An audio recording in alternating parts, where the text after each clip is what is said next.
Today is Friday, July 9th, 2021. Coming up on Roland Martin Unfiltered. COVID deaths worldwide have now passed 4 million. Medical experts fear we may be seeing a second wave. We'll talk to a black medical professional at North Carolina A&T about that. President Joe Biden met with civil rights leaders on yesterday. We'll talk with one of them about that meeting. Also, I talked with Cedric Richmond, President Biden's senior advisor, about the Build Back Better agenda. We'll also talk about what they're doing to ensure black businesses are getting a part of these infrastructure dollars. In our Where's Our Money segment, we'll talk about a collaboration between Pepsi and the National Urban League that will provide black restaurants with the help that they need. Plus, an internal survey by Walmart found many high-ranking black employees wouldn't recommend working at the company. Plus, a Louisiana teenager made history as the first black winner of the Scripps National Spelling Bee. We'll tell you about Zalia Avant-Garde. Plus, today's Essence Throwbacks features Kirk Franklin, Queen Latifah, Remy Ma, MC Light, and an epic performance by Teddy Riley and Dougie Fresh. It is time to bring the funk. I'm Roland Martin Unfiltered. Let's go. He's got it. Whatever the biz, he's on it. Whatever it is, he's got the scoop, the fact, the find. And when it breaks, he's right on time and it's rolling. Best believe he's knowing. Putting it down from sports to news to politics. With entertainment just for kicks, he's rolling.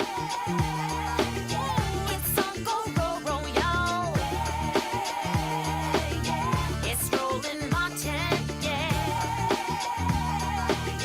Rolling with Roland now. He's funk, he's fresh, he's real, the best, you know he's Roland Martin now.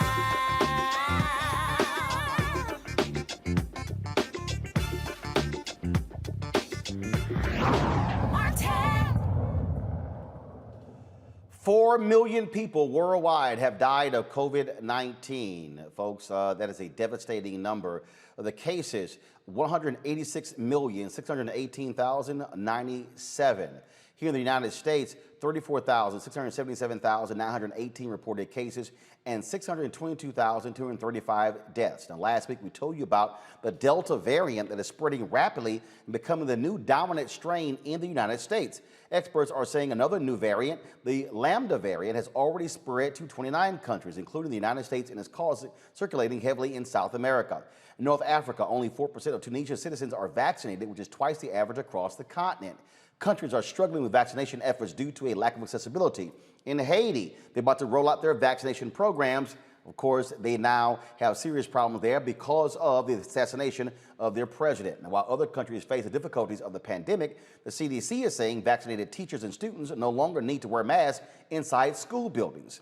The CDC's new announcement follows a decline in COVID-19 hospitalizations across the nation and a national campaign making children as young as 12 years old eligible for the various vaccinations. Dr. Joseph Graves, Jr., professor of biological science at North Carolina A&T, joins us right now. Doc, glad to have you here. When we talked to you last year about COVID-19, you said there are going to be different strains. That was, I think it was March or April.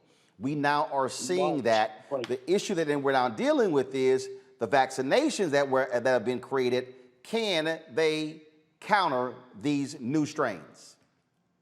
Well, right now, the good news is that they can, but we don't know how long that's going to be true. So the problem that I've been consistently pointing out to as many people as I possibly can is that evolution works and the virus evolves. And currently, while the vaccines do protect against both infection and also, most importantly, hospitalization and death, there's no guarantee that that's going to continue to happen. And let me give you a really concrete example of this. In 1917, the influenza then acted very much like COVID does now in terms of mainly killing old people or people with pre-existing conditions. But after 1 year of evolution in the human species, by 1918, the 1918 variant killed across all age categories. And eventually the pandemic lasted 5 years and killed over 100 million people worldwide. And so my fear is that we're just beginning to see what COVID can do. And so the idea that people are falsely presenting is that we're somehow out of the woods is absolutely incorrect. And the thing here is, I mean, you have these states that rush to open up. You have folks who are unwilling to take the vaccination. You've got conservatives who say, look, I'd rather die than take these vaccinations. You got people who are still acting a fool, upset with masks. And I'm sitting here going, y'all act like everything is all hunky-dory and all good. It's not. We've had Dr. Ebony Hilton, who's been on the show. She said a friend of hers who was vaccinated actually got COVID. Other people have talked about that as well, them having the vaccination and still getting COVID. So you still got to take precautions. Yeah, absolutely correct. I mean, in the best of cases, the vaccines prevent infection of the Delta variant at 79% Moderna and 64% for Pfizer. But that means that 21% and 36% of people will catch the Delta variant even if they're infected. All right, so hold on. I want you to repeat that. If you had the Moderna shot, I've had that one. What's the percentage? The percentage is 21% can still catch COVID even if you've had the Moderna shot, and that's basically 1 in 5. Pfizer. And the Pfizer is 64%, which means 36% can catch COVID, and that's basically 1/3. J&J. I don't know what the numbers are for J&J yet, so I can't speak to that. But most unlikely, I mean, I would say very likely it's in the same range as Moderna and Pfizer. And so the point here is that right now, even though the vaccines protect you from catching COVID, it's still preventing people from being seriously hospitalized or dying. But we don't know how long that's going to last. And here's the problem that I've consistently tried to warn people. The larger the number of people are who are not vaccinated, the larger the opportunity is for the virus to evolve more transmissible and more dangerous strains. And that's why when I spoke with you back in March of 2020, I argued that it was really important for us to drive down the number of people infected, not just in the United States, but worldwide. There needs to be an international effort to get vaccines out and to bring down the number of people infected as soon as possible. If we fail to do this, and unfortunately we are failing to do this, we are going to see more and more and more dangerous strains. And so far, we haven't seen a 1918 influenza that kills everybody. But I hate to say it, and I hate it when I'm right, but if it continues on this path, I will say we will definitely see a more dangerous variant coming along in the not-too-distant future. And this is also why, we've made this point that you've got to have the federal government putting the resources, and I keep saying it, putting it in Black-owned media, putting it in other forms to communicate to people the right information. And it doesn't help when you have these assholes at Fox News and OAN and Newsmax who are constantly out here fighting vaccinations, fighting masks, saying it's time to stop wearing masks on buses and trains and airplanes. And I'm like, are you idiot? Do you fools realize what's actually going on? Yeah, and you're absolutely right, Roland, because quite frankly, reports have demonstrated that if the federal government had acted in a concerted manner in January of 2020, we could have prevented now some 500,000 deaths, or close to 500,000 deaths. So I lay all those deaths at the doorstep of Donald Trump and the people in the Republican Party and in the right-wing conservative media that enabled his crazy messages to go to the public. these people are irresponsibly killing people that did not have to die. So somebody's listening to us right now, African Americans listening, and they're like, hey, doc, I don't care. I'm just not going to take this vaccine. Basically, what you're doing is you're playing Russian roulette with your life. The reality is you can very well die. If you take the vaccine, what you're saying is even if you get the Delta strain, you're not going to be as in bad of a shape as folks who do not have the vaccine. Correct. Vaccination will still save lives with the Delta variant. And quite frankly, this comes down to not just a question of saving your own life, but saving the lives of the people you love. And I have to believe that people still do love other people besides themselves. And so, the longer we go with people not vaccinated, the more we are essentially using the word Russian roulette or rolling the dice towards an apocalyptic pandemic. Now, again, I characterize COVID right now as a level 3. But this non-vaccination, this anti-vaccine campaign is driving us in the direction of a level 4 and a level 5. And we have an opportunity now to stop this. And if we don't, future generations are going to look at this foolishness, and that's if we have future generations, which are not at all guaranteed if we keep this nonsense up.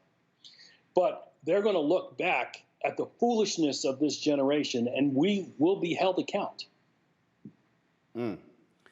Dr. Joseph Graves, professor of biological sciences at North Carolina A&T University. We certainly appreciate it. Thanks a lot. Thank you, Roland. All right, want to bring in my panel. Michael Imhotep, host the African History Network show. Brittany Lee Lewis, political analyst. Candace Kelly, justice correspondent, BNC. I'm going to start with you, Brittany. It is utterly illogical. It is really illogical when you listen to these fools whine and complain and yell, when you listen to these nutcases on Fox News when they themselves have been vaccinated, when their building is still shut down, when Rupert Murdoch, who owns the network, has been vaccinated, was one of the early people. They are so sick and demented because they are playing to their idiotic base and they're fighting this whole issue. It's just dumb. Yeah, Roland, it's insane to me. When I think about the fact that there are folks, in other countries too, who would just die to not only get a vaccine, but to get our vaccines, right? And that the choices that we're making, and I thought Dr. Graves said it so pointedly, is that it's not just, even if you decide that you don't want to protect yourself, right? And you are playing Russian roulette with your own life, you are also playing Russian roulette with someone who's pregnant that hasn't gotten the shot, with someone who is immunocompromised that has not gotten the shot, with young children who are at risk because they are not of age to get the vaccine yet. So, I just wish more folks would take this seriously, not only for themselves, but for so many other people around them, because we're losing lives that just don't have to be lost. And, you hit the nail on the head when you're talking about this misinformation campaign. I know I've heard so many people say, oh, I don't need to get it. What's the point of getting the vaccine if I can still get COVID? As if the purpose of the vaccine is to ensure that people don't die. People are not having, the hospitals are not being flooded with bodies from being sick. And then, of course, the concept of herd immunity. So it's really unfortunate. And again, we're talking about people's lives here. I don't think, look, they don't care about the lives. It's all about, frankly, politics. I mean, Candace, you have this idiot Charlie Kirk with Turning Point USA going on and on and on, trying to launch this anti-vax campaign when the co-founder of his own organization, the one who set him up for all the money he's making, that fool died last year of COVID. The hypocrisy is really stunning when we think about, first of all, these media organizations that you talked about and the doctor talked about. It's their responsibility right now actually to let people know that soon and very soon, you will probably be mandated to wear those masks. Soon and very soon, you may not want to give your 12-year-old and under a shot. But that's coming. When we look at the UK and that variant and how 90% of those people who are affected have been those people who've been between 9 and 12 predominantly. So there are a lot of things that are coming down the pike that the media is just missing out on and informing people. And as you said, people close to home in every circle, no matter what circle you are, you can be someone who is crying that the vaccine is no good, and have people right in your circle of dying. This is a continued part of the lie. This all stems from Trump, the Republicans, and that whole era that should be done soon, but it is not. It is alive and well. And people just need to be warned and understand that this thing is going to morph. We've seen it morph already in terms of this COVID. We've seen it morph, and it's going to morph again, like the doctor said. And people just I don't understand why they don't understand that it's coming, because we've seen variations already, and the numbers are only going up, which is why we're at 600,000 people who have died in the United States of America of this. So the warning is out there, but it's up to people for them to listen, and it's up to the media to do their job to inform people that it's coming, it's going to change, and how we're comfortable now at restaurants and traveling internationally, all that's going to change very swiftly. We know it's coming. We're getting the warnings. We're just not paying attention for some reason. And Michael, to the black people who are watching us, stop listening to these idiotic entertainers who don't know jack about science. Well, yeah, brother, I tell my listeners, get medical advice from medical professionals. Don't listen to these simple Simon-ass people in social media or these entertainers. A lot of these same people back in February and March of 2020 were saying black people couldn't get coronavirus. How'd that work out for you? But even more importantly than that, when we look at the propaganda that Fox News is pushing and Rupert Murdoch, not only did Rupert Murdoch get vaccinated, but Donald Trump got vaccinated. Donald Trump and Melania Trump got vaccinated before they left the White House, but they did it in private. So you have Trump supporters who are fighting vaccination. Now, I'm not saying they should get vaccinated. I'm saying seek out medical advice, okay? But here's the thing. A lot of this mask aversion, Trump, the GOP and Fox News, OAN, and this right-wing conservative media, they have taken the mask aversion and they have turned this into an attack on critical race theory. And then what they have done is infiltrated local school boards.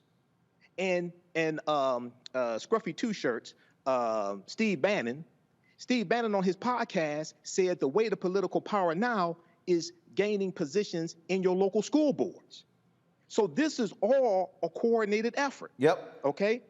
So this is really what we have to understand. But get medical advice from medical professionals. And, you know, I'm like the Lone Ranger. I don't take my mask off. I'm still wearing my mask. I don't care what the CDC says. I just don't have it on now because I'm on your show. But other than that, I still wear my mask. So we have to protect ourselves. And lastly, the great pandemic in 1918, 675,000 Americans died, okay, between 1918, 1919, and early 1920. 675,000 died. We're at 600,000 right now with coronavirus Americans dying. So we have to be very careful. Absolutely. And so, folks, I'm telling you right now, if you're one of these people who believes in not getting vaccinated, I'm sorry, you're crazy. You're playing. Look, there's no flip side to death. Once you're gone, that's it. That's it. You're not Lazarus. Jesus is not going to breathe life back into your body. That ain't happening. And so you better want to live as long as you possibly can and not play these games. And so also, if you're having events, y'all better sit here and have social distancing. You better mask the hell up. You better sit here and tell people to wash their hands. But people are walking around out here acting like everything is just all great and it's no and assuming everyone else is vaccinated, which was part of the problem when they just opened everything up because people began to assume. And I'm telling you right now, don't sit here and play games with your life. And then you can be like the rest of these people. I keep seeing these stories who are going, oh my, like there was some conservative who believed that crap. Then all of a sudden started whining and crying because they almost died. Yeah, that's what happens when you listen to dumbass Tucker Carlson and dumbass Sean Hannity and Laura Ingraham and those idiots on Fox and Friends. Now, hey, white America, if y'all want to kill yourselves by listening to Fox News, fine. Go on by yourself, kill yourself, but don't come near us black people, okay? And Roland, we know when we look at the map for places that are not vaccinated and for those people who have voted for Trump, you put them over one another, it equals up that if they're not vaccinated, then they probably voted for Trump. You look at the map, the numbers almost are equal to the numbers of people who are not vaccinated and voted for Trump. We know where the message is coming from. Yeah, Charles McLaughlin on YouTube says, mask it or casket? Right. That's a bumper There you sticker right have it. there. I'm just saying, y'all can play games, but stay the hell away from me. All right, folks. Right. Yesterday, President Biden met with civil rights groups. And of course, while he was doing that, Vice President Kamala Harris was visiting Howard University, talking about how voting suppression is happening all across this country. The Democrats also announced they're going to spend $25 million to combat Republicans on voting requirements. That seemed to upset Georgia Governor Brian Kemp. During an interview on Fox News, Kemp defended the state's, yes, voter suppression laws by responding directly to Vice President Kamala Harris. Here's this weasel. Hey, we got to fight like hell. That's what I've been telling people. We have the truth on our side. Now the vice president's lying like the president has been about Georgia's law. We actually add the amount of days that people can vote early on the weekends in the state of Georgia. We've got many more opportunities for people to vote early than President Biden's own state of Delaware and a lot of other states where the Democrats are in control. They're just not being truthful to people. And listen, this is just part of their playbook. Their legislation failed at Congress to have a federal takeover of elections, which is unconstitutional. Now they have the Department of Justice when we have, you know, violent crime, killings in major cities all over the country, a crisis at the border. And the fight they're picking is suing us over our Elections Integrity Act.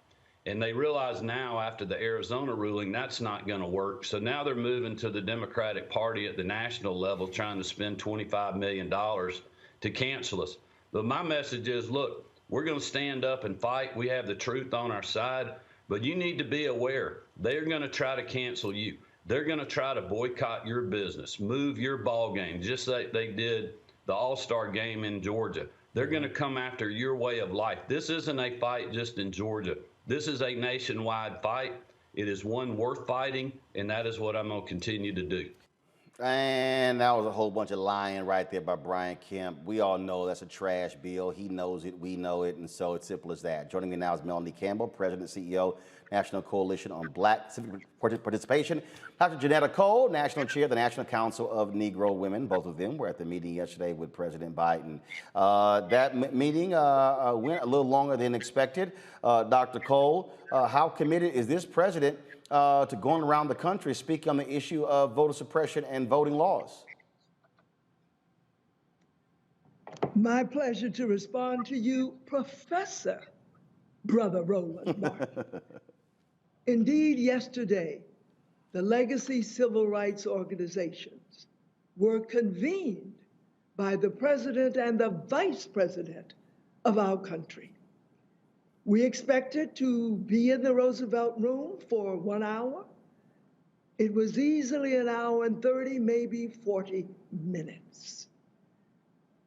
What we were able to communicate to our top political leaders is that in the Black communities where we are invested large, where we work, where we live, enough is enough.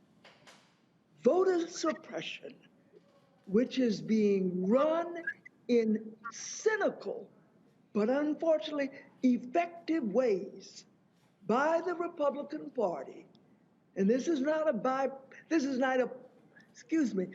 a partisan issue. This is the fact. This sounds like, feels like, smells like the kind of voter suppression that I experienced growing up in the Jim Crow South. Yes, Jim Crow got all dressed up, cleaned up, in a nice three-piece suit, while she's in a St. John. But this is the same voter suppression that has haunted Black people almost since we got here.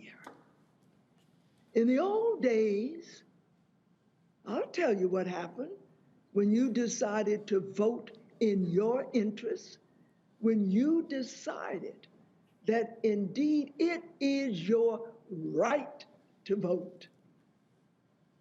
Do you know, in some situations, People were literally lynched. That's what happened when Black people tried to vote. Or there were those silly games like, come over here and read this passage of the Constitution and interpret it for me in 5 minutes. Here's a bowl of, I don't know what it is, marbles. Tell me before you go in to vote, how many marbles are in that bowl? And so the 8 civil rights legacy organizations have said enough is enough. And I am beyond grateful for the joy and the privilege of working with my sister leader, Melanie Campbell, as Black women move into a week of action. Melanie, we had Cliff Albright on yesterday with Black Voters Matter, the co-founder, and he says this administration has to do more. He said the president has to step up and do more. What did he commit to do? Give a shout out to being on here with our Dr. leader, Dr. Janetta Cole. And it's an honor to always have this opportunity to be with her and be out here fighting the fight for and with our people. Yesterday, what he really committed to doing, if I say commitment, is really to use that bully pulpit more. I think he heard us. That was we were very focused around that, but also looking at what else can they do? Can they do more when it comes to the court system? Right now, we don't think so after what happened last week with the Supreme Court decision that has really impacted adversely the Section 2 of the Voting Rights Act. But also, what can they do when it comes to executive action and get out here and show the sense of urgency. Presidents go out and they sell what they want, what they need to sell if they can't get the Congress to move. So both President Biden as well as Vice President Harris, I think they heard that. I think part of what I can't say with 100%, but I think a lot of what we had to say with him maybe have had an impact on him being able to make this speech on Tuesday and use that bully pulpit, because it's a powerful tool to use, and you can do some great things from that pulpit, from that pulpit, but from that bully pulpit, but also some really horrific things that we know we will continue to live through. So I think that was very, very important, and the sense of urgency, I think we left there with them. If it wasn't there, I think it's more there now. Dr. Cole, so what is next? I mean, what should the public be doing? What should the folks watching and the people who are members of these various organizations? What the public should be doing is listening carefully to leaders in the 8 legacy organizations as we make the call for action. I'm going to turn it back to my sister leader, Melanie, to talk more specifically.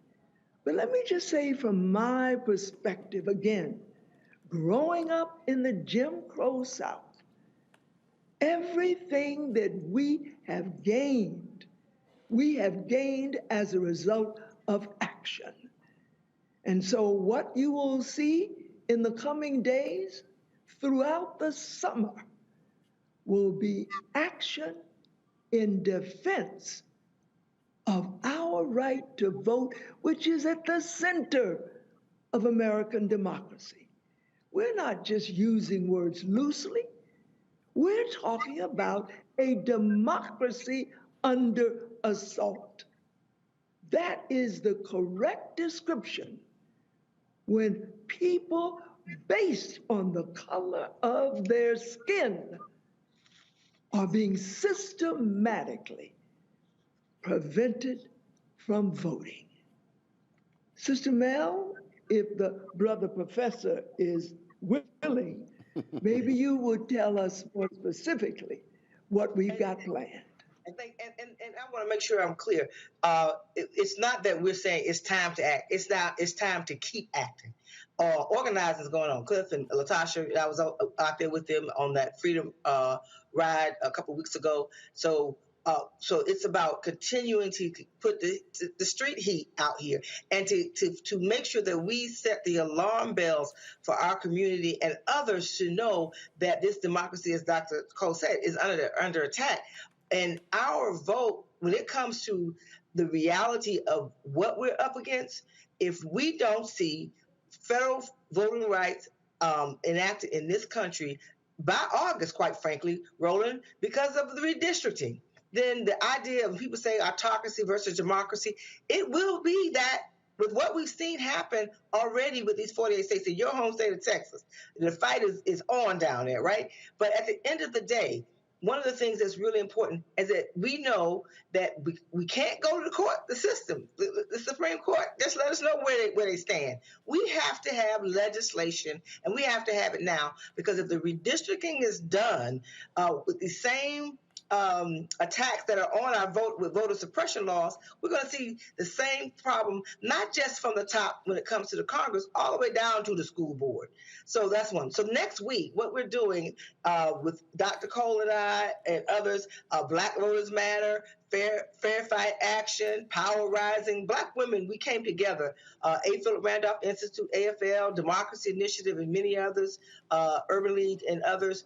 We're coming together for the Black Women and Allies Week of Action, and that will culminate on Thursday on Capitol Hill.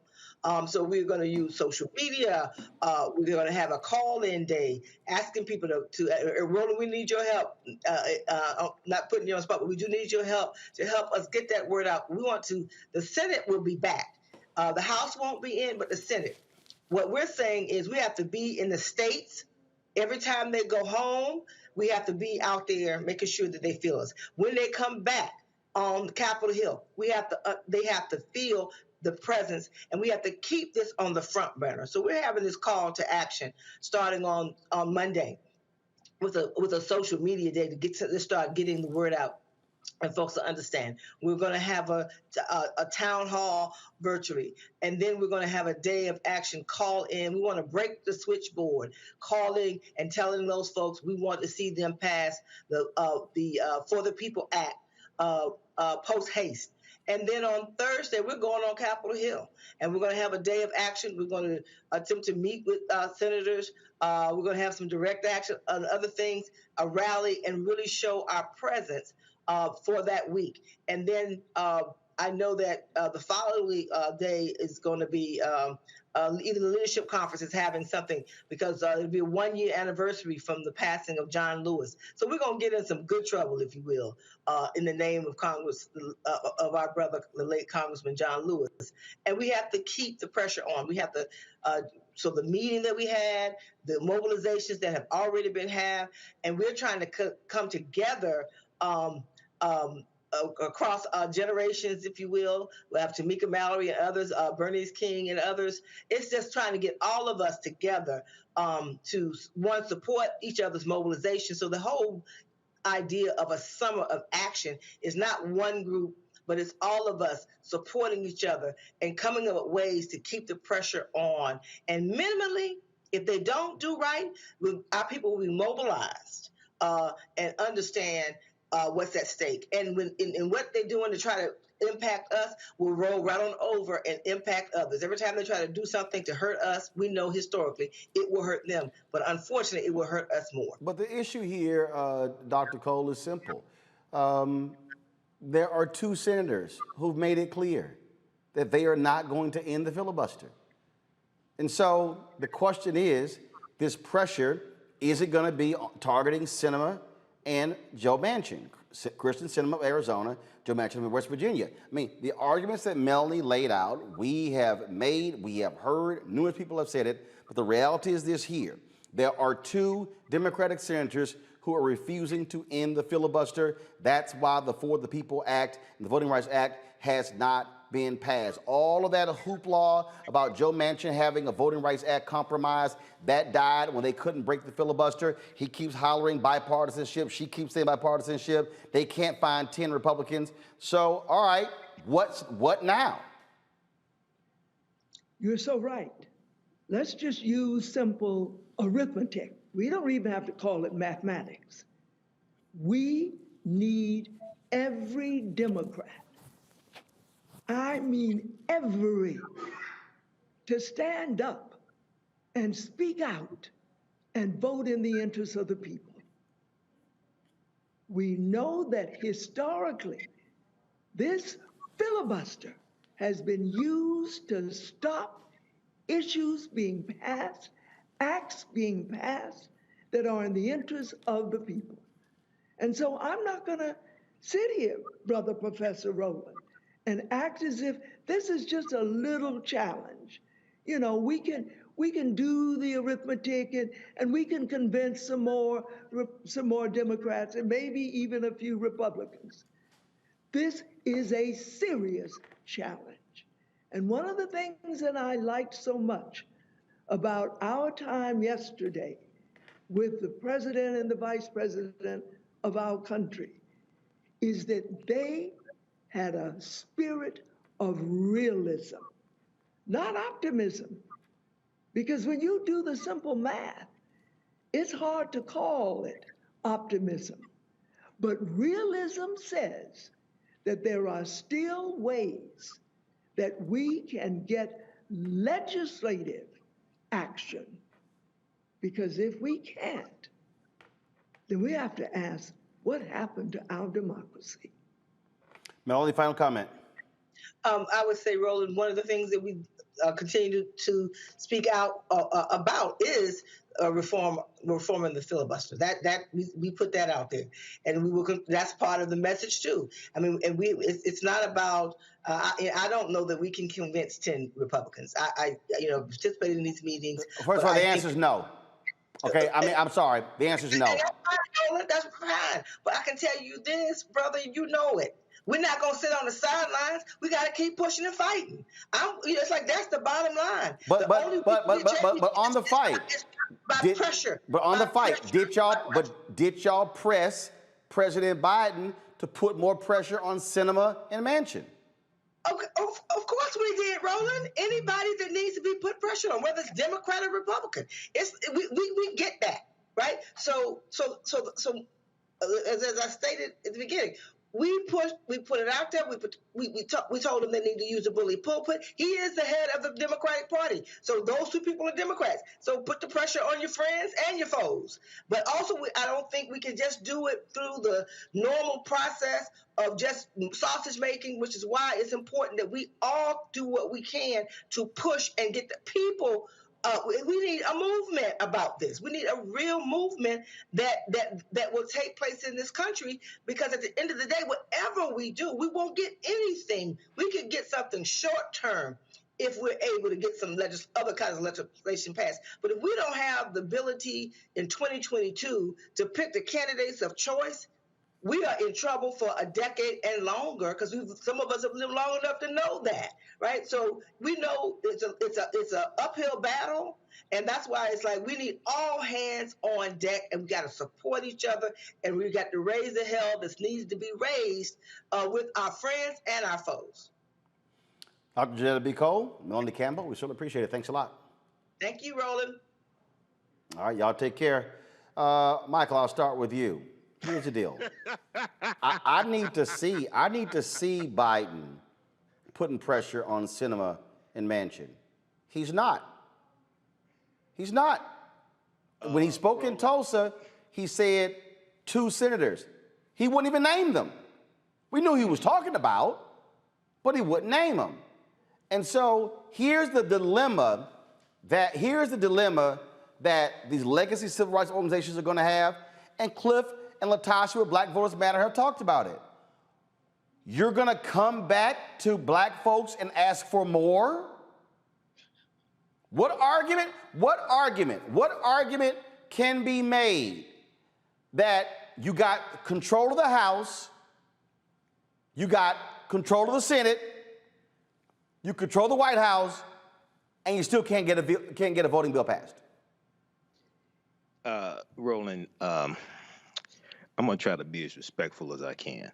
I saw press conferences yesterday. I saw interviews with people that were in the meeting, and I thought, I know I'm 50 and I think my hearing is going out, so I thought I ain't hear what I heard, but I got earbuds on right now. Listen to them. So I respect the sisters. I think we need less love vote and more Amistad slave revolt. First of all, I ain't hear anything about putting pressure on corporations that help finance cinema and Manchin, as well as the GOP. Okay, dude, this is, as I said like weeks ago, dude, we have to have an all-out 50-state economic guerrilla warfare push on this, man. This is serious. These people, the GOP, they're not playing. They're trying to take us not back to 1865. They're trying to take us back to 1890, the Mississippi State Constitution that instituted poll taxes and literacy tests that Janetta B. Cole was talking about. That goes back to Mississippi, and other southern states started following.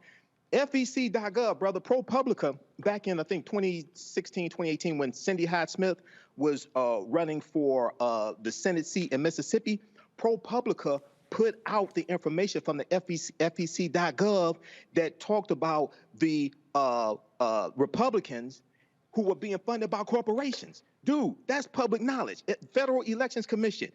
We have to expose stuff like that, but also on cinema and Joe Manchin. Who are the corporations who are financing them? Notice how before today, now we know Toyota came out today and said they're not going to give any more money to Republicans who. No. They announced they had stopped funding those who would not certify the election. Then they quietly begin to give money back. It wasn't until the Lincoln Project and other groups publicly outed them where they were like, okay, yeah, we're not going to give any money. But all of those companies who were making all of those cute public dropping press releases after January 6th quietly have gone back to giving money. Exactly. No, but I'm talking about the news that came out today about Toyota. Okay, that's what I'm talking about. Yeah, I agree with you on that. Dude, we're speaking the wrong language to these people. It ain't nothing. One of the things that Reverend William Barber is doing, and see, we got to expand this beyond just African Americans. This is people who don't vote for Democrats. This is young white people, white college students. This is Latinos. This ain't just a black thing. Dude, these people are, look, man, we need a Bumpy Johnson of politics to take these people's heads off. Politically, not figurative, not literally, politically. We're not doing anything that's going to scare them. This is what I'm saying. So the other thing is we have to educate the masses. I was speaking in Atlanta for the Juneteenth Festival. I did 2 presentations. I'm speaking to, I talked to 50 people, asking questions. How many votes does it take to get a bill passed in the House of Representatives? Everybody wants reparations, but 9 out of 10 people can't tell you how to realistically get reparations. Okay, so we have to and lastly, I'll wrap up with this, brother, because this ain't my show. This is yours. June 1941, Executive Order 8802, President Franklin Roosevelt, which desegregated military jobs in the Department of Defense. He didn't do that out of the kindness of his own heart. He did that because A. Philip Randolph, president of the Brotherhood of Sleeper Car Porters, put his foot up his ass and threatened to put 100,000 African Americans marching on Washington to embarrass Roosevelt after we voted for Roosevelt. See, that's pressure. This stuff here, man, they ain't scared of none of this stuff. The other thing is, one of the reasons why I think they're not talking about corporations, unfortunately, I understand, they get donations from corporations.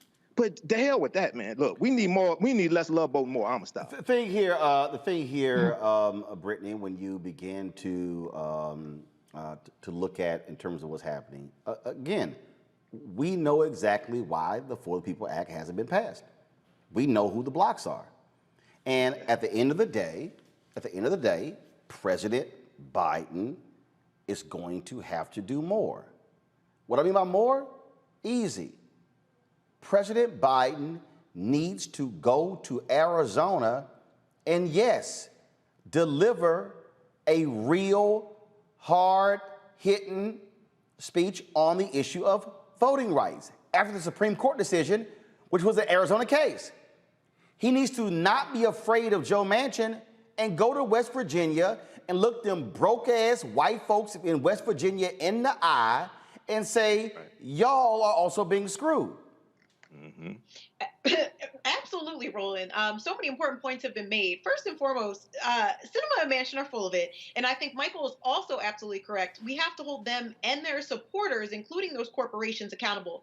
And we know that this whole, they're hiding behind this notion of bipartisanship, but we know bipartisanship ain't a thing. Republicans don't give a damn about bipartisanship. Democrats need to grow a backbone, including Joe Biden, like you said, and get his hands really wet to do something about this, because this isn't just affecting Black folks. This is affecting everyone. Like you said, it's the poor white folks in Arizona. It's our Native American brothers and sisters. You know, I'm thinking about the folks who are living on reservations and tribal communities, which are located up to 20 miles from the assigned polling places, you know, where they're going to get hit hard. Everyone there doesn't have transportation or residential mail service. You know, the things that are being put forth are unfortunate. They're going to hit our democracy hard, and it's going to literally affect all of us, and we don't have a lot of time. So you're absolutely right, Roland. Biden needs to do way more, and especially in Arizona. Candace, it's real easy to tell civil rights groups, to tell Black Voters Matter, to tell Until Freedom and others, hey, we need you to do more. No, I need y'all to do more. And the point that Michael makes, I said that several years ago during a CBC forum where Sherilyn Ifill was on the panel, NAACP, Legal Defense Fund, Kristen Clark, then with the Lawyers Committee, the Secretary of State of California. I said to all of them, I said, y'all got to talk to the white folks too. Young white voters need to understand they're targeting you. Listen, let's go back to George Floyd, right? When we think about the young white people who hit the streets in addition to the Black people in order to have this groundswell of a movement that we never thought would happen in terms of police officers turning in the courtroom against each other, that's what we're talking about now. We have to have that same hope and faith that we did when people hit the streets like that. Like Melanie said, we have to start a movement that's just as important as the movements that we've seen for this past year, because the Supreme Court has already made it very hard for us to fight voter suppression. So we have to go to the states, like you said. Joe Biden has to go to regular, basic politics. Go to the person, speak with them, sit with them, go to their state and ask them and inform them about things that they might be wrong about. That's really what politics is. Just talking with people, negotiating, figuring out where we're going to have a meeting on the minds if you're far too left and I'm far too right. So you are right. There are some solutions, but today I'm not sure if we heard that was what came out of the meeting. Also, where's this $25 million going? What exactly is it going to do that Kamala Harris talked about in terms of informing people, educating people, and making sure that voters' rights are not suppressed? What's going to happen with that money? That could help start this groundswell of a movement that Melanie was talking about, that we need to shed light, to bring attention to these facts, to let them know that just as important as it was for you to get on the streets and march in terms of George Floyd and justice in the criminal justice system, it's just as important when we talk about voting rights. You know, you talked about the Supreme Court case. A couple of people have talked about it on this panel, and I'm going to quote Justice Elena Kagan in her dissent in that 6-3 decision having to do with the Supreme Court and Section 2 of the Voting Rights Act. You know, it's good that we have the Voting Rights Act on one hand, but it's bad that we still have to have it and have to go ahead and validate it again because we just haven't reached. Oh, Candace, she froze? All right, Candace froze there. So let's try to get her back. Speaking of back, President Joe Biden's Build Back Better plan is his 3-part agenda to revitalize the country's economy. It includes 3 plans. They are the $1.9 trillion American Rescue Plan, the American Jobs Plan, and the American Families Plan. Earlier today, I talked with Cedric Richmond, the senior advisor for President Joe Biden, with regards to the plan and also what are they doing to ensure Black businesses are benefiting from these contracts. Let's get right to it. President Joe Biden's agenda in terms of Build Back Better agenda. Exactly where does it stand specifically? How has this been helpful to Black folks? Well, I'm gonna go back, Roland, but I'll try to do it very quickly. It was a year ago today that we laid out the Build Back Better plan, and that was before the election, before inauguration. But we knew that in order to build back better, one, we would have to get the pandemic under control, invest in people's lives, and give them some direct payments and help immediately to get us to a point where we can invest in infrastructure and then human infrastructure. So what we did was we passed the American Rescue Plan, $1.9 trillion. In it, it had 1,400 direct payments for about 165 or 68 million Americans, at least 1,400. It had the extended child tax credit in there, enhanced, which will reduce Black poverty this year for children by 50%. It will reduce Black poverty overall by about 38% this year, along with an enhanced earned income tax credit. And in the American Rescue Plan, we put $5 to $6 billion in there to help farmers and pay off their loans of farmers who have been historically discriminated against. And that's specifically for those Black farmers. So we did the American Rescue Plan. Now we came back with the American Jobs Plan, which is the infrastructure plan. We're going to get 10 million homes that have lead service pipes delivering lead to them. We're going to eliminate those. The 400,000 schools with lead pipes delivering water.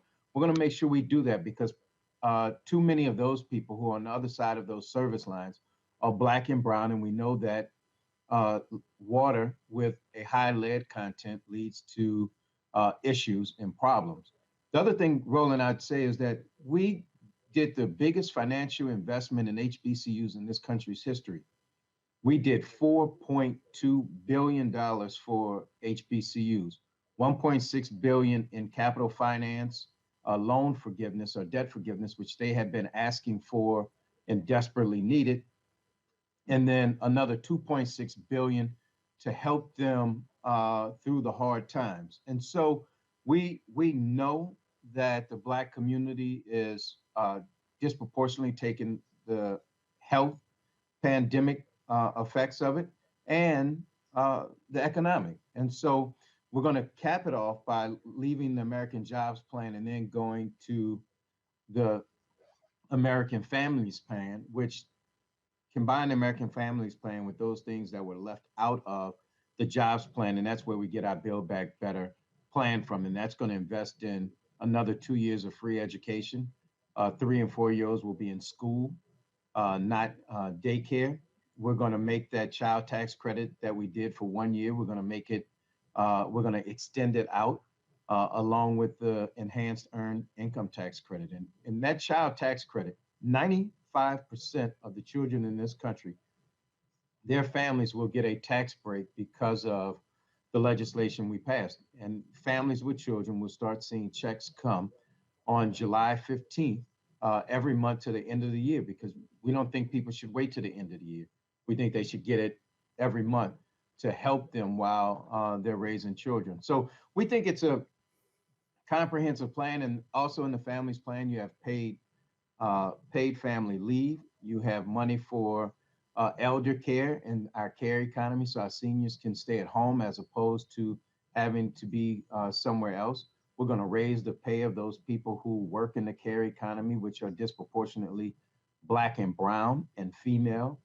And we're going to invest in those Title I schools that we talk about that are primarily schools in poor districts so that they have a smaller income base. And we don't think we should cheat the children because of where they live. And so we're going to do that. So it's a robust agenda, Roland. And I didn't even talk about all the things we did in terms of not contracting with private prisons, changing the guidance to federal prosecutors saying, do not go in there and just ask for the toughest sentence that you can or longest sentence.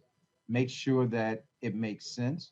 Or the fact that our Justice Department is suing police departments across this country for pattern and practice violations and unconstitutional policing. We're charging officers like we did in the Ahmaud Arbery case and what we did in the George Floyd case. And then we're also suing to fight discriminatory voting rights actions that disproportionately hurt Black and brown people. So we have a big agenda. We're not saying we're done, but what we're saying is we're intentional about it. And by the way, and I'll start with this, we've nominated 4 Black women to the federal courts of appeals. There's been no president in the history of this country that has nominated more than 4 African-American women to the Court of Appeals. We've gotten 2 confirmed. And by the way, we're only on day 170. Mm-hmm. One of the things that you talked about, the rebuilding part, and you know, I talk a lot on my show about black businesses, contracting, things along those lines. A lot of this money is going to states. How do you ensure that Black contractors, Black engineers, Black architects, African Americans who are owning these firms are participating in this, and the conversations you're having with these trade unions and others? Because we're talking about, you know, again, this infrastructure bill, $1 trillion, all of this building. How do we ensure that African American businesses are participating in this on the federal level? Well, one, we set the tone. And just look at what we did with federal procurement not too long ago. It used to be a 10% goal. We're moving it to 15%.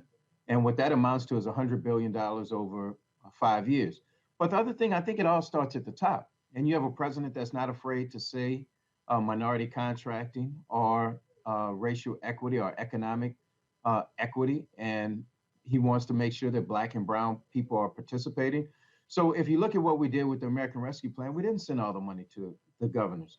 We sent a lot of money directly to mayors and then gave them the leeway that they could spend some of that money on summer jobs programs, community violence intervention, recreation, after school programs, things that really invest in our communities. And so when you think of infrastructure, it'll be done with that same mindset and making sure that minority businesses participate, making sure they have the access to capital to do the contracts, make sure that they have the bonding.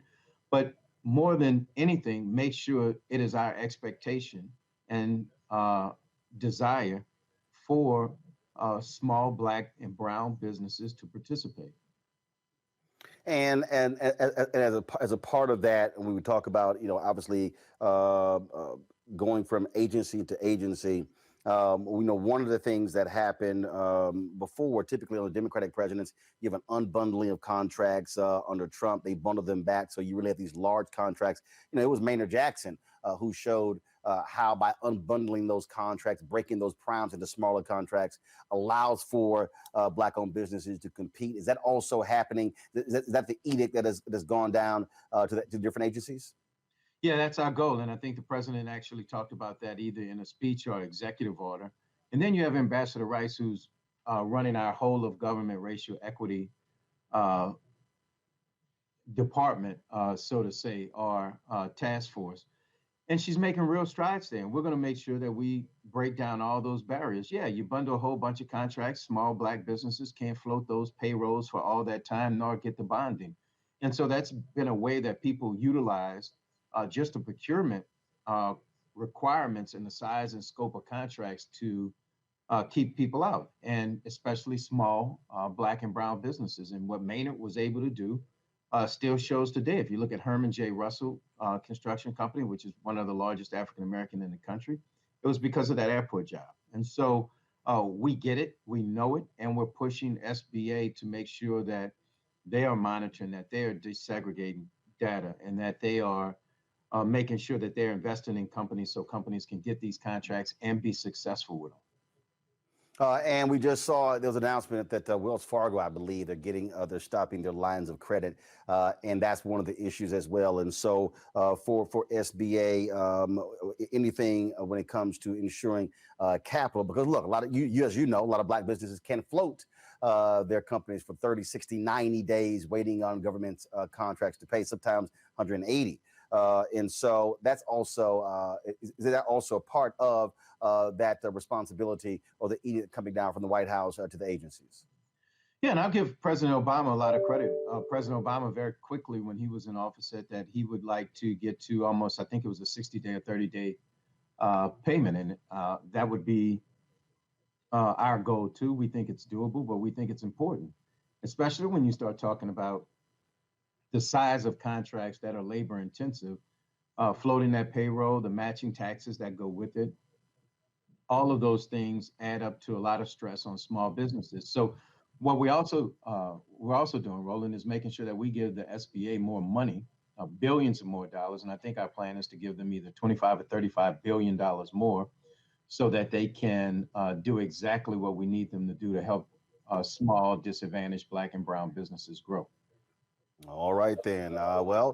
We certainly appreciate the update and appreciate future updates because we're going to stay on top of this, pushing this whole issue, and not just in the private sector with these publicly traded companies as well, with our Where's Our Money segment, but really on the federal side as well, because that's the only way I think we're going to be able to put a dent in decreasing this wealth gap if we expand, build capacity for our Black-owned businesses.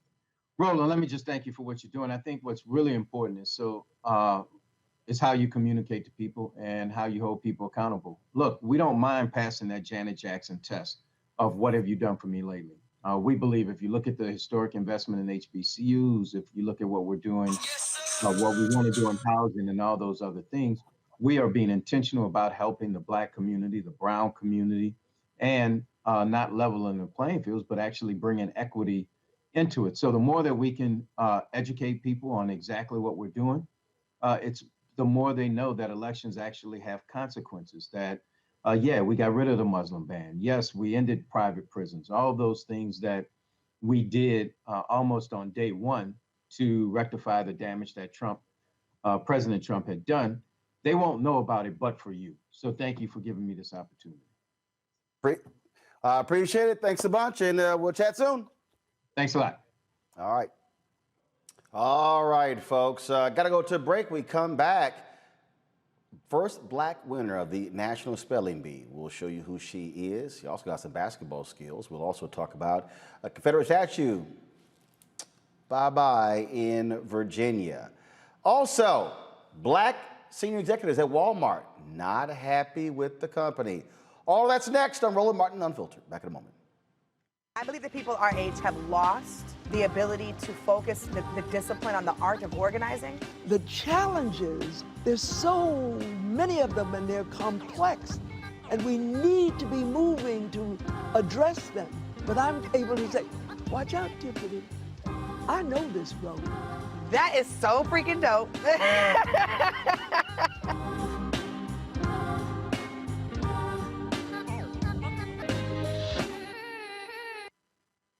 Racial injustice is a scourge on this nation, and the Black community has felt it for generations. We have an obligation to do something about it. Whether it's canceling student debt, increasing the minimum wage, or investing in Black-owned businesses, the Black community deserves so much better.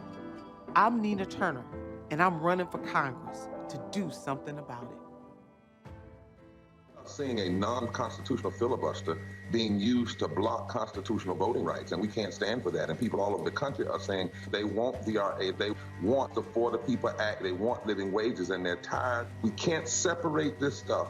Voting rights, living wages, infrastructure. The same people are trying to block all of it together, and we must stand up together. We need a season of nonviolent direct action to deal with this and to change this nation. We must do more than just rally now, because our democracy is being threatened. And the question is, which side are you on? That's how we won voting rights.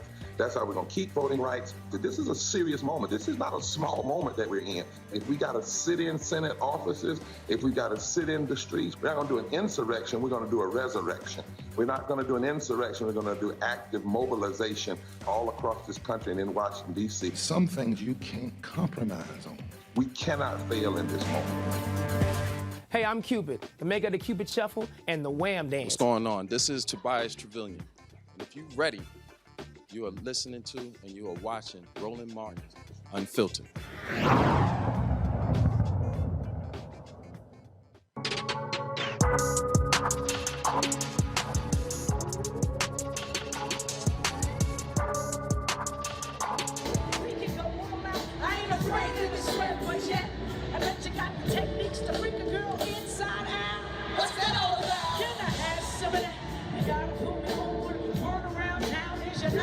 wrong. I wanna be put on in the worst way. Since the first day, I think it was a Thursday. You be that brother that I wanna sink my teeth in. Make me wanna. All right, folks, that was Queen Latifah, Remy Ma, and MC Light at Essence. We're going to fix that video. Not sure why it is causing those problems, but we will definitely get it taken care of.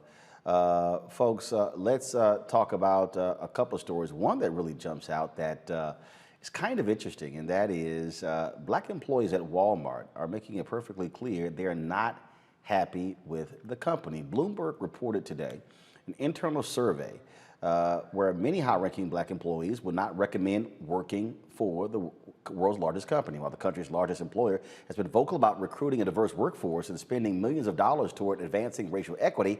Its black employees say they face barriers when trying to advance their careers, such as favoritism and internal politics.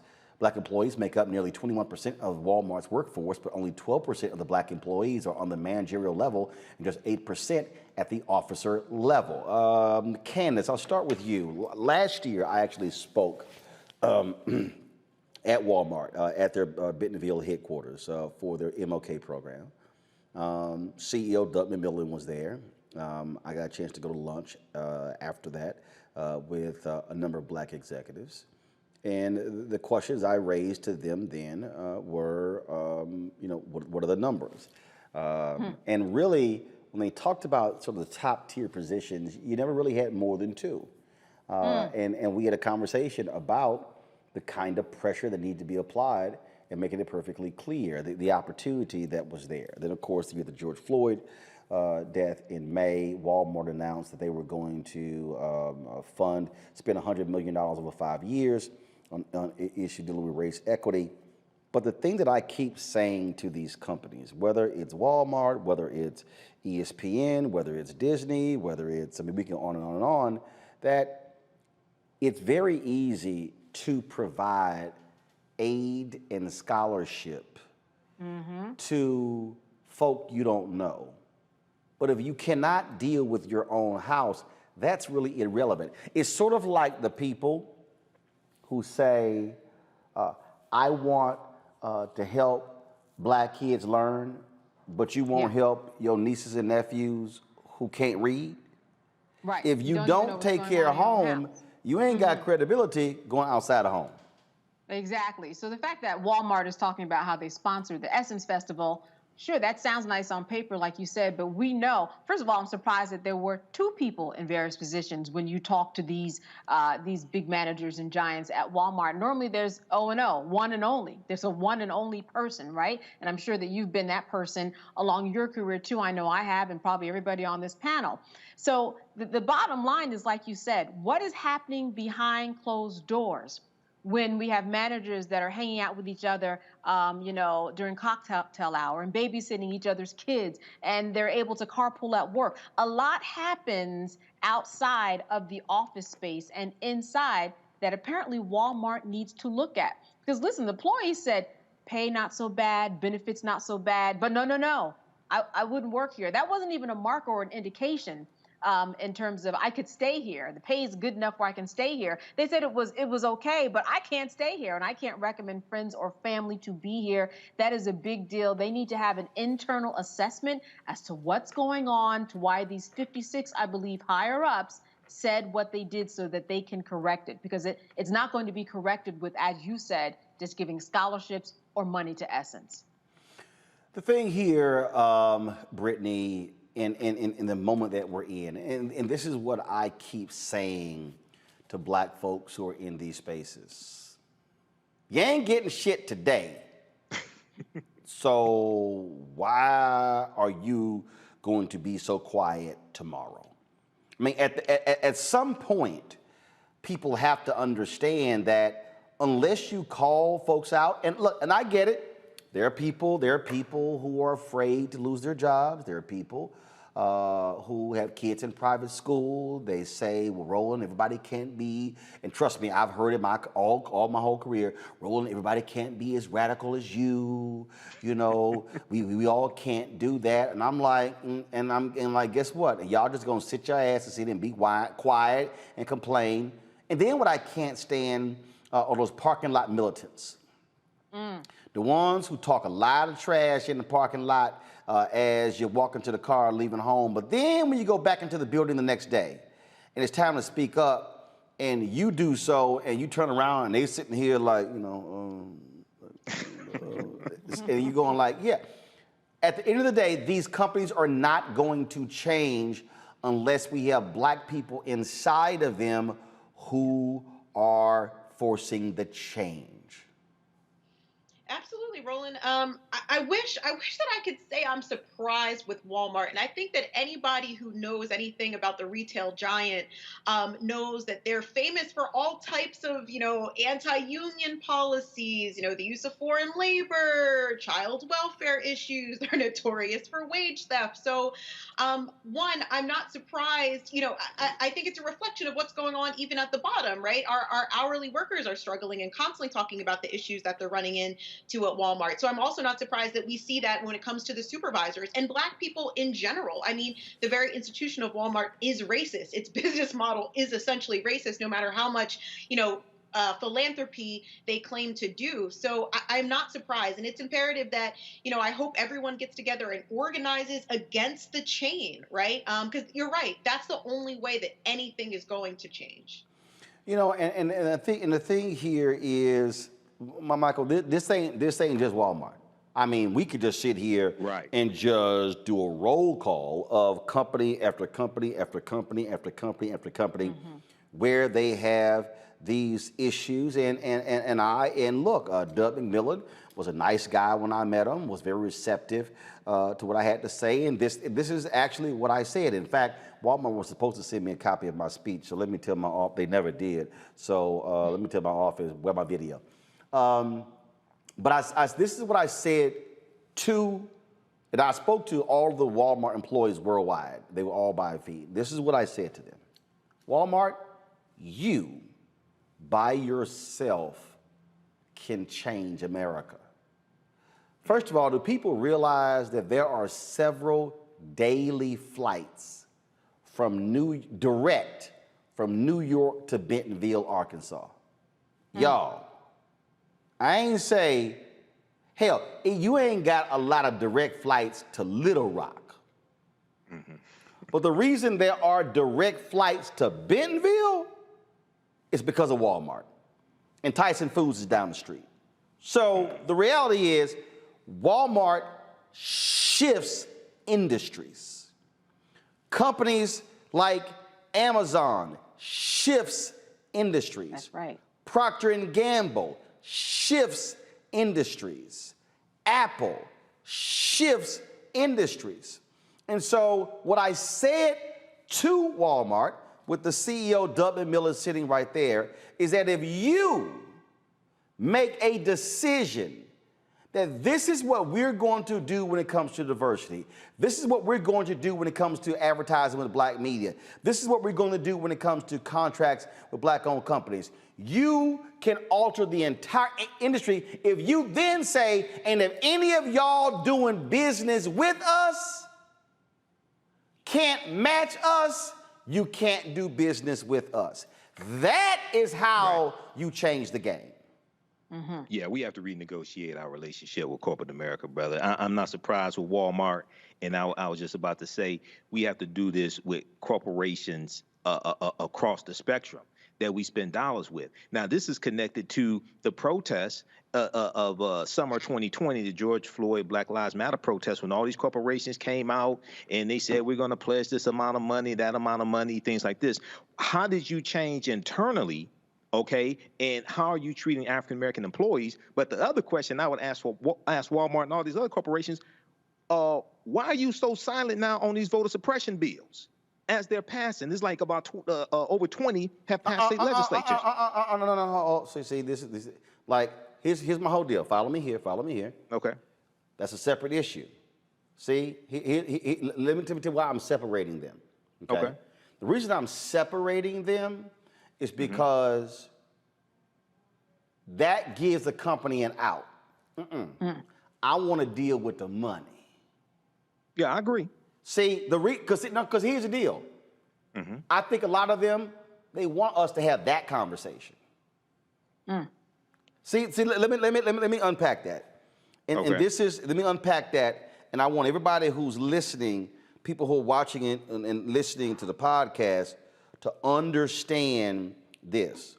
America wants us talking about criminal justice reform, voting rights, mass incarceration. They actually are fine with that. Not when we talk about the money. Because see, what we're talking about over here, Michael, with these senior executives, we're now talking company shares. We're now talking, we're now talking actual, the ability to create wealth. We're now talking about high 6, 7, and 8-figure salaries. Now we're talking about not just 1 or 2, I'm talking 5, 10, 15, 20 folks up and down the chain, folks on the officer level, director level, senior executive level, junior executive level, and all throughout. Because see, now see again, we should, Black Voters Matter, the groups should be challenging them on that. Right. But we also got to be real clear when we're dealing with the money. Because if we let them off the hook with the money and only focus on those things, then we're in the same situation. Everything King was doing really from after 63 was about the money.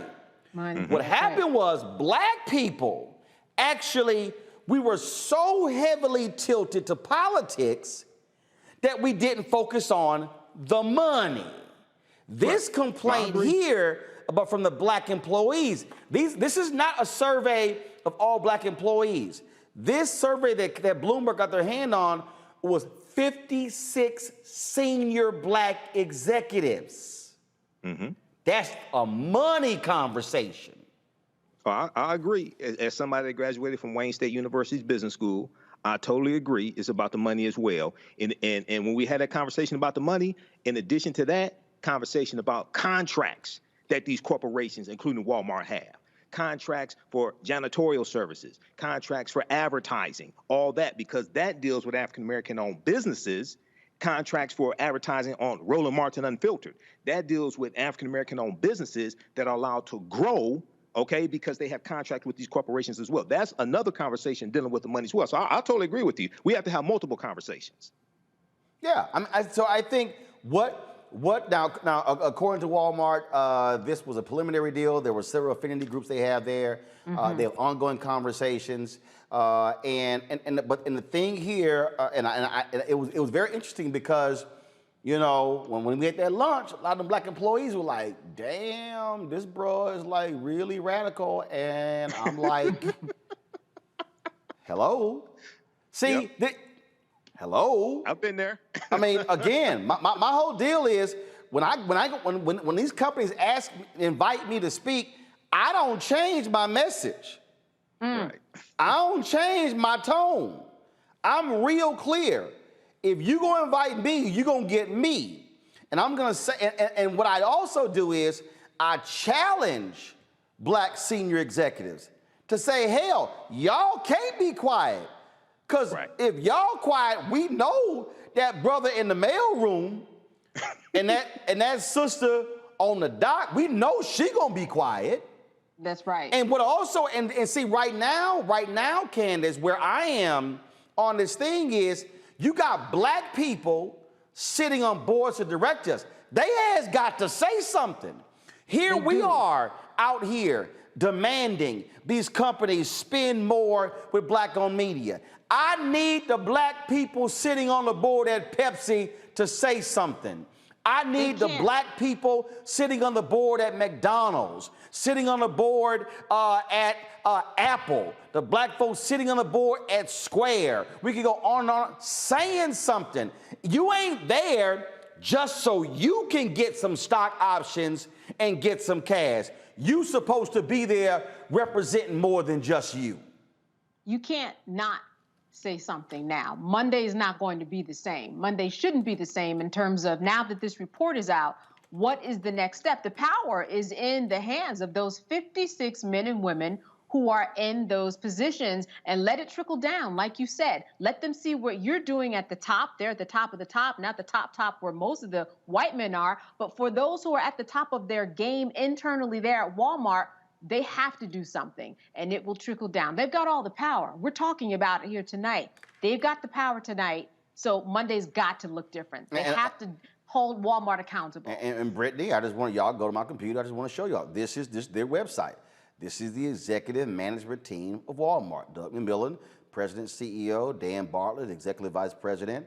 And you go down here and you see on this team, I mean, in terms of you get down to Kelvin Buncombe, Executive Vice President, Neighborhood Markets, Walmart. Let's see, I'm looking for somebody else black. Ben Hassan is the Senior Vice President and Global Chief Culture, Diversity, Equity, and Inclusion Officer. But again, what I'm looking for, let me tell you what I look for, y'all. When I talk about corporate America, I look for people who have P&L responsibility. I met Ben, great guy, but Ben don't have P&L responsibility. Other positions do. You go down here, you keep going, you keep going. Dr. Cheryl Pigas, Executive Vice President, Health and Wellness. Nice position, that's not a P&L position. Follow me here. Dakona Smith, Executive Vice President and Chief Operating Officer, Walmart U.S. That's a P&L position. Latrice Watkins, Executive Vice President, Consumables, Walmart U.S. And so this is so what you have on the executive management at Walmart. You got 2 black women. You've got 3 black men out of 9, 12, 15, 18, 21, 24, 27, 30, 33, 36, 39, 42, 45, 48. That's what you have. And then you have their board of directors. I know Carla Harris. She's vice chair of wealth management at Morgan Stanley. I know her well. But this is where, and look, Marisa Mayer used to be over at Yahoo. Randall Stevenson was over at AT&T. But the bottom line is Cesar Conde, chairman of NBC Universal, on the board. I'm sorry. Sarah Fryer, CEO of Nextdoor. In fact, we're launching an initiative with Nextdoor beginning next Tuesday. This is where we need corporate board officers to be challenging and demanding, Brittany, change, not slowly, far more quicker. And so I really hope, Brittany, that Walmart senior executives really listen to what these black senior employees do. And in fact, one of the black employees said, is the pay great? Yes. The benefits great, but they actually said they would not recommend any other black executive come to Walmart. That's a damning statement for a company, for a senior black executive to say, I ain't recommending nobody come here. That's serious. That's a serious problem, right? And I think it's very telling to see what Walmart decides to do with that information. We know Walmart is worth $386 billion, not only billion, right? The company as a whole has more money than any of us would know what to do with. Right? All of their top executives are paid well. There's no reason why black folks should not be happy there. I mean, that's scary, Roland. So I do hope, like you said, that both the board of directors, as well as those high-end black executives, work to change, continue to work, because I'm sure they've done something, I'm hoping, but continue to change the culture there. Because the reality is Walmart is a large employer of black people, of people of color, of working class people, right? We are the people that are making their business run. And they're worth, again, $386 billion. Change can be made, and change can be made right now. There's nothing stopping these people from making those necessary changes. And again, this is a Bloomberg report that came out. And let me say it again, this is not exclusive to Walmart. It is company after company. That's right. And my challenge, and again, the National Association of Black Journalists, we sent a letter requesting a meeting with Disney executives and at ESPN over the whole Maria Taylor issue and some other issues. And I've been saying the same thing. You got culture issues. And when you have culture issues, you got to address your culture issues. And we're seeing this in company after company. And so hopefully we see this happen. Got to go to a break. When we come back, folks, we're going to talk about a sister, first to win the National Spelling Bee. Next on Roland Martin Unfiltered. White supremacy ain't just about hurting black folk. Right. You got to deal with it. It's injustice. It's wrong. I do feel like in this generation, we've got to do more around being intentional in resolving conflict. You and I haven't always agreed. Yeah. But we agree on the big piece. Yeah. Our conflict is not about destruction. Conflict's going to happen. Hello, I'm Nina Turner. My grandmother used to say, all you need in life are 3 bones. The wishbone to keep you dreaming, the jawbone to help you speak truth to power, and the backbone to keep you standing through it all. I'm running for Congress because you deserve a leader who will stand up fearlessly on your behalf. Together, we will deliver Medicare for all, good jobs that pay a living wage, and bold justice reform. I'm Nina Turner, and I approve this message.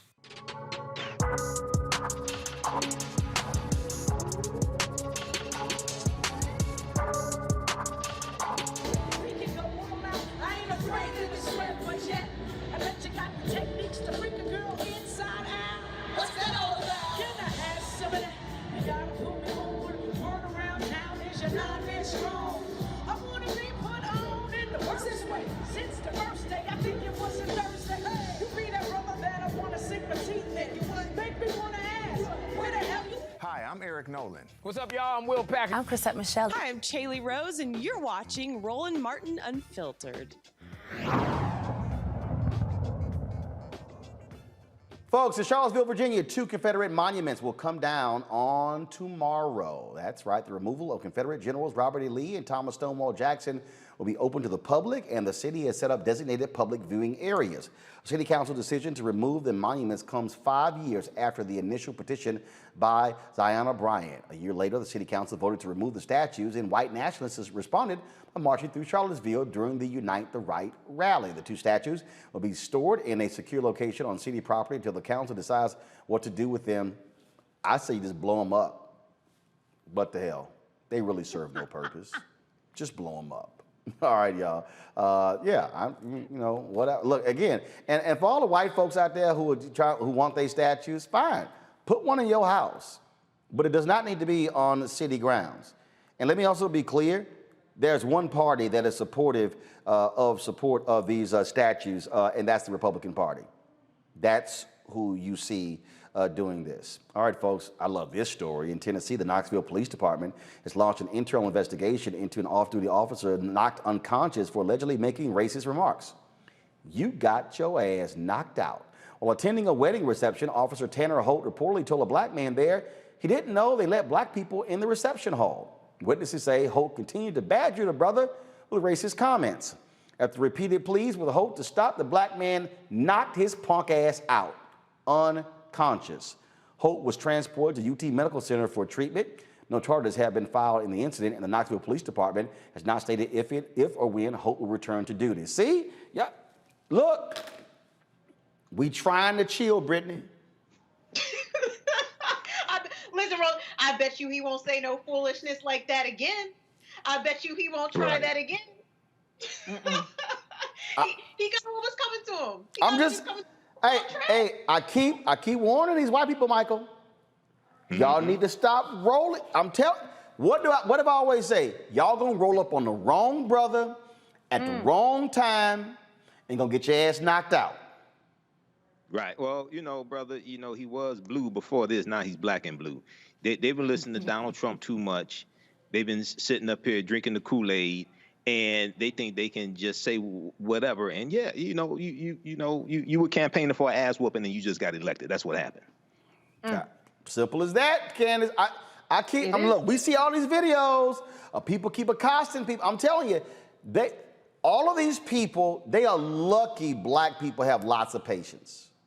Yes, listen, look, I'm sure you talked about Mount Laurel, right? I'm in New Jersey, Mount Laurel, New Jersey. That man was so patient at the door, but this happened totally different. He's going to have some harassment and intimidation charges against him.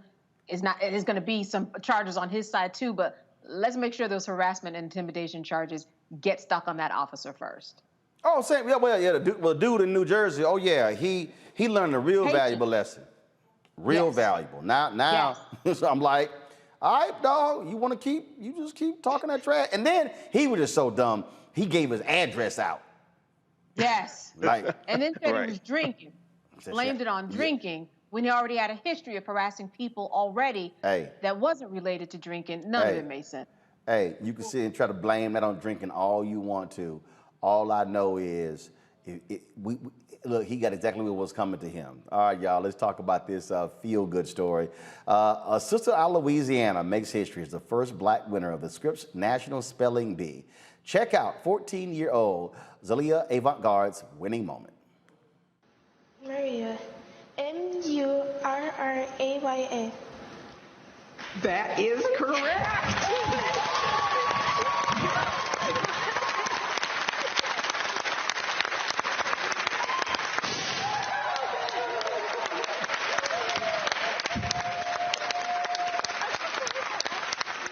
And there is your champ, the holder of 3 Guinness World Records, and now the 2021 Scripps National Spelling Bee winner.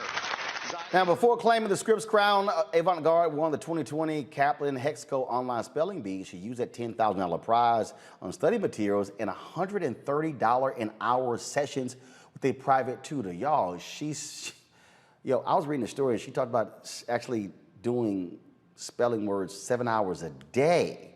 This is what she said. Spelling is really a side thing I do. 7 hours a day? It's like a little hors d'oeuvre. Basketball is like the main dish. All right, so her basketball skills have been all over. She holds 3 Guinness Book of World Records. She has this unicycle dribble. So check this out, y'all. So she is amazing with the basketball. As I said, ESPNW spoke with her about her superb accomplishments. Here's what she told ESPN. My name is Zaila Avant-Garde and I'm 14 years old. So I have a Guinness World Record for most bunch juggles in 1 minute with 4 basketballs.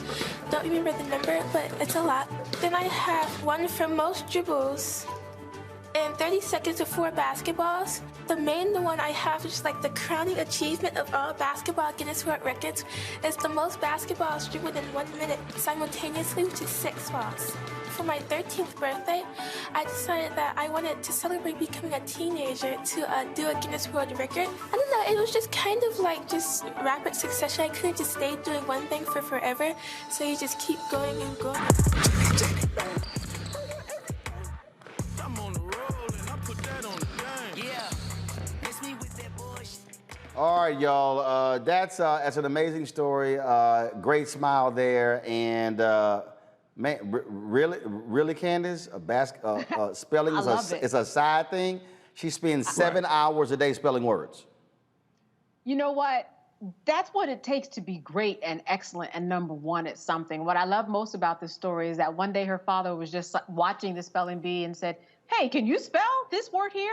And she spelled it and kept spelling it and kept spelling it. And that's what happens when you expose young people to things that they never thought they could have done. I mean, no, we don't go around, doing fencing, a lot of horseback riding, but expose them to it, it may just take. She wasn't talking about spelling, she was talking about basketballs. He asked a question, opened a whole new avenue, and that's why we're here. What I love about this most, really quick though, is that when you put her name in Google, I'm sure you found this out, confetti comes down on your computer screen, and the word that she spelled right is flipping all around. So more power to Google for that move. It just made me happy to see that just by putting her name in the Google search, everybody do it, you'll get confetti all down in your computer screen. And of course, you see our lower third there, Brittany. She hopes to play in the WNBA if she doesn't go to work for NASA. Right. Wow. She's got options. She is the epitome of black girl magic in all of the ways, right? And it just goes to show you, you typically when you think of people being a master at something, you don't expect them to also be very powerful and successful in a bunch of other spaces. And I think that's what makes this young lady so very, very, very special, and really just a representative to all of us of the things that we can accomplish if we put our minds to it. So I do hope to see her hopefully at NASA, and if she makes an appearance with the WNBA, because her ball handling skills clearly are unmatched. I saw that dribbling and that jump shot. Of course, Michael, her Guinness Book book of world records, most balls juggled in 1 minute with 4 basketballs, most dribbles in 30 seconds with 4 basketballs, most basketballs dribbled by one person simultaneously, which is 6. Yeah, she's brilliant, man. I posted a video of her on the African History Network fan page today, and people are going crazy. She's in a commercial with Stephen Curry as well. But one of the most amazing things, man, she's 14, but she only started competitive spelling at 12 years old. Okay. And her father saw something in her and saw that she had a knack for spelling as well as arithmetic. And she also has a coach, but she has a coach as well, a 20-year-old college student who's a former competitive speller as well. But what's really important is all of our children have potential like this if they have the right tutelage, the right coaching, the right support, the right love. Okay, all of our children have this genius in them. They just need the right teachers and right support to bring it out of them. So this is a fantastic story. She's the epitome of black girl magic. Keke Palmer, of course, who starred in the movie Akeelah and the Bee. This is what she tweeted out. She tweeted, go ahead and show it, please.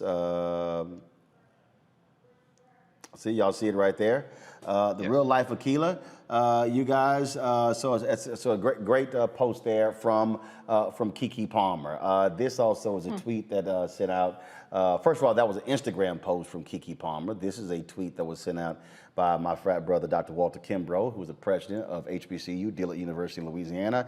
He says, this is awesome. Now let me run her this scholarship. So he's already trying to make sure that she goes to Dillard. So way to jump on that thing real quick, Dr. Kimbrough. Candace, Brittany, and Michael, we surely appreciate it. Thank you so very much for joining us on the panel on this Friday. Folks, we were trying to play earlier the throwback video, if you will, when Queen Latifah called out MC Lyte as well as Remy Ma at Essence Festival. Now we got it straight. Let's go ahead and check that out.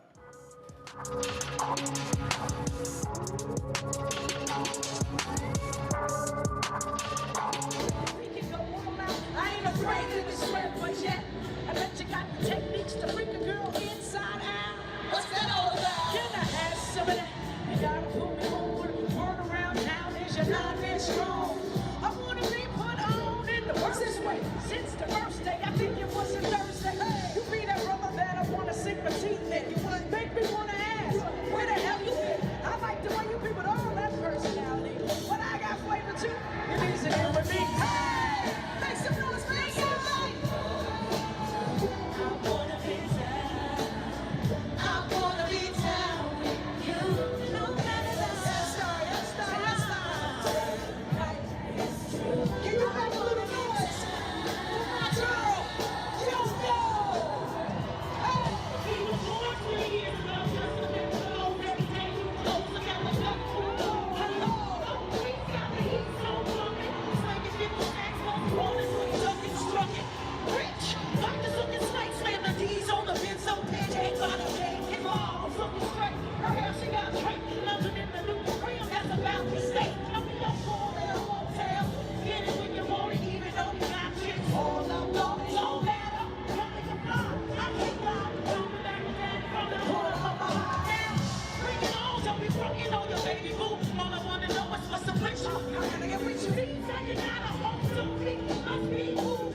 All right, folks, and so we wanted to close the show out this Friday with a little fun. I mean, we love music here as well. How about when Teddy Riley brought out Dougie Fresh, the human beatbox, and Dougie did his thing on the stage. I wanted to go ahead and show y'all that.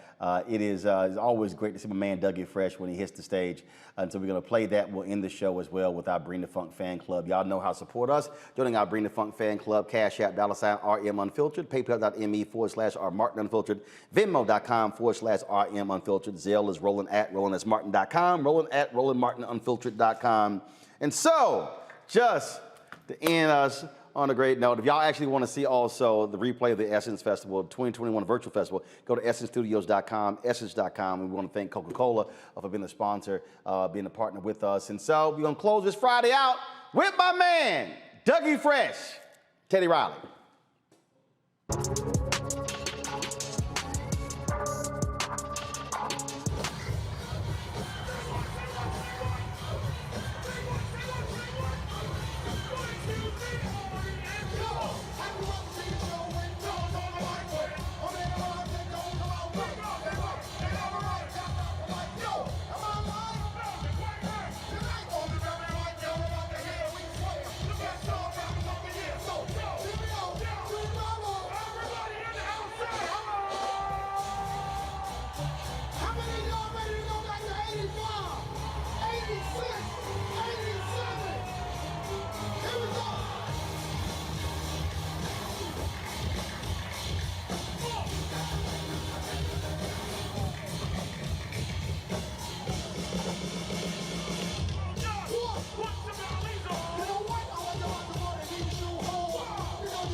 That's my big brother, y'all.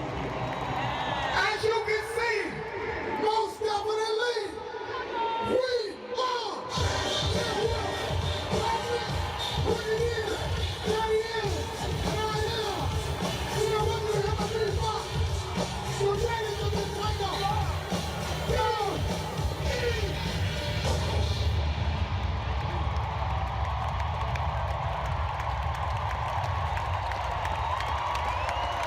Now that's how you win. Give it up for my big brother. Yo, Teddy, man, I gotta tell you, you doing this Essence Festival is one of the most special times in my life. Because you are, in front of these 80,000, you are my brother. You understand? And let me tell you something. We are proud of you, brother, to the fullest. Make some noise for the unbelievable, talented, gifted, my brother. Tell you what. Teddy, I gotta tell you, man. You got so many artists back there, and I seen one back there. I ain't gonna say who he is, but I gotta tell you one thing. Your security is so tight. I tried to get in back here, and I was walking in, and I was saying, I gotta get to the stage. I gotta go see Mr. Riley. They said, excuse me, sir. Who are you? No way. And I said, I understand. I said, my brother. I don't know if you know me, but my name is. Alright, get up on your feet, That's what I told him. Then I said this, Teddy, I said, you probably know me. They'll give you the heat dropper. Like the ever since I created the people. That fresh cat, that keep the seat high. Time we want, we leave a line around the bar. I'm the oldest, youngest, honeys with all sweet. Hands in the air, still dancing the free. In fact, whoever's left, y'all can let this soak. But first, I'll be out, y'all. Let me clear my back now. Back, sex now. But back, the fact that I get back now. D-O-U-G-I-E.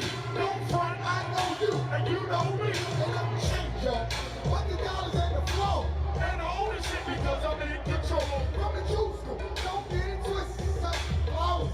I'ma show you where they get this from. Now, this is how you dug it. This is how you dug it. This is how you dug it. This is how you dug it. This is how you dug it. This is how you dug it. Yo. Give it up for my brother, Mr. Dougie Fresh.